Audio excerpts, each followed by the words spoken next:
पानी के बगैर नहीं चलती। माननीय जब मुनीलाल जी मैनेजिंग डायरेक्टर थे उस समय एक पहाड़ी पर उन्होंने टंकी बना करके और पानी उपलब्ध कराने की कोशिश की और 3 बार टैप से पानी लेकर वो कार्य अधूरा रह गया है। मैं आशा करता हूं कि वो पानी की उपलब्धता किया जाए, जिससे कि जो हमारी केमिकल यूनिट है, माननीय मंत्री जी मैं आपको बताना चाहूंगी 62 अंतर्राष्ट्रीय स्तर की इंडस्ट्रीज हमारे यहाँ थी और वो चली गई इसलिए मैडम इसकी पानी की उपलब्धता नहीं। और अभी एक और भी है नेता, उसको भी पानी की समस्या हो रही है। कितना बोरिंग करेगा और जितना बोरिंग करेगा मैडम सब मिल है। तो मैं कह रहा हूँ कि पानी के बगैर नहीं हो सकता। और मैं एनआईटी जब से का प्रोडक्ट हूँ, हमने इंडस्ट्रियल एरिया में अपनी पढ़ाई की है और वहाँ पर जो मैंने देखा कि पानी की बहुतायत को कैसे पहली प्राथमिकता दी गई है। दूसरी बात, वियाडा बाडी में मान्यवर राज्य सरकार ने सॉफ्टवेयर पार्क के लिए 2 एकड़ जमीन दिया है। केंद्र सरकार ने उसकी राशि भी दे दी है। शर्तों के अनुसार उस सॉफ्टवेयर भवन का निर्माण राज्य सरकार को करना है और केंद्र सरकार उसको फिर संचालन करेगी। वो जमीन वियाडा के भवन के बगल में ही है, प्राइम लैंड है मैडम सर। और सॉफ्टवेयर टेक्नोलॉजी पार्क जमशेदपुर में चल रहा है, देवघर में चल रहा है, सिंदरी में चल रहा है और हमारा भवन करीब 4 साल से वो निर्माण का आस देख रहा है। मंत्री महोदय आप तो हमारे सब कुछ जानते हैं और इसको करें टेक्नोलॉजी सेंटर 2008 में हमारे उद्यमियों ने ये महसूस किया कि हमारे उद्योग तो है लेकिन हम अपनी टेक्नोलॉजी को अपग्रेड नहीं करेंगे, हम मशीनरी को बनाएंगे नहीं, हम छोटे छोटे डाई के लिए अहमदाबाद, हैदराबाद, कलकत्ता की ओर देखेंगे, हमारा वायबिलिटी नहीं होगा।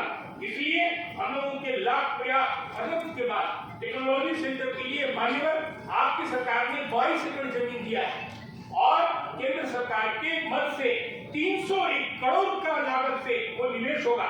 मान्यवर मैं बताऊं उस योजना के तहत क्लास 10 जो फेल करेगा ना सर, उसको भी शिक्षण और प्रशिक्षण की व्यवस्था होगी। तो स्थानीय लोगों को किस स्तर से लाभ मिलेगा उससे आप अंदाजा लगा सकते हैं। अब ये जो प्रोजेक्ट है मान्यवर अभी तक शुरू नहीं हुआ।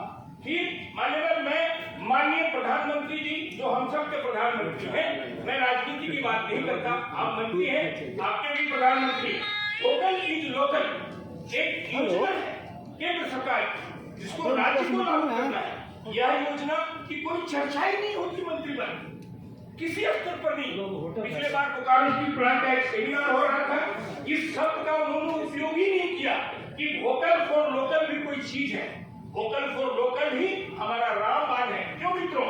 और जो स्थानीय उद्योग है उसको प्राथमिकता नहीं मिलेगा, उसको तरजीह नहीं दी जाएगी तो कुछ नहीं हो सकता। और इसीलिए मैं कह रहा हूँ धनबाद, गिरिडीह और जिले के झारखंड के जितने भी जिले हैं सबको एक आइटम के लिए चिन्हित किया जाए।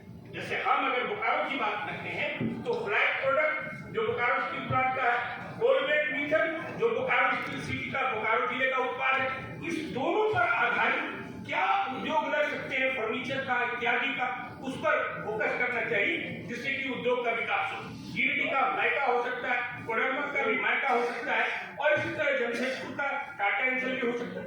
हर जिले का एक आइटम हो मंत्री महोदय और उस आइटम से वो जिला जाना जाए और तभी हमारा विकास हो। ठीक दूसरा है, मैं बोकारो में ड्राई पोर्ट माननीय विमल सिंह यहीं पर बैठक कर रहे थे, हम लोगों ने आ दिया था कि इंपोर्ट एक्सपोर्ट में विदेश से माल आता है, विदेश में सामान जाता है तो समुद्र के किनारे तो पोर्ट रहता है लेकिन इस देश में ड्राई पोर्ट का भी कल्पना है और ये ड्राई पोर्ट पूना में है और हमारे यहाँ पे अगर ड्राई पोर्ट आ जाता है तो हमारे उद्यमी जो इंपोर्ट और एक्सपोर्ट को सपना समझते हैं वो एक सच्चाई हो जाएगी। और बोकारो में जमीन बहुतायत उपलब्ध है, इसलिए हमें ड्राई पोर्ट की करने की आपको हम आग्रह करते हैं। और इसी तरह स्टील क्लस्टर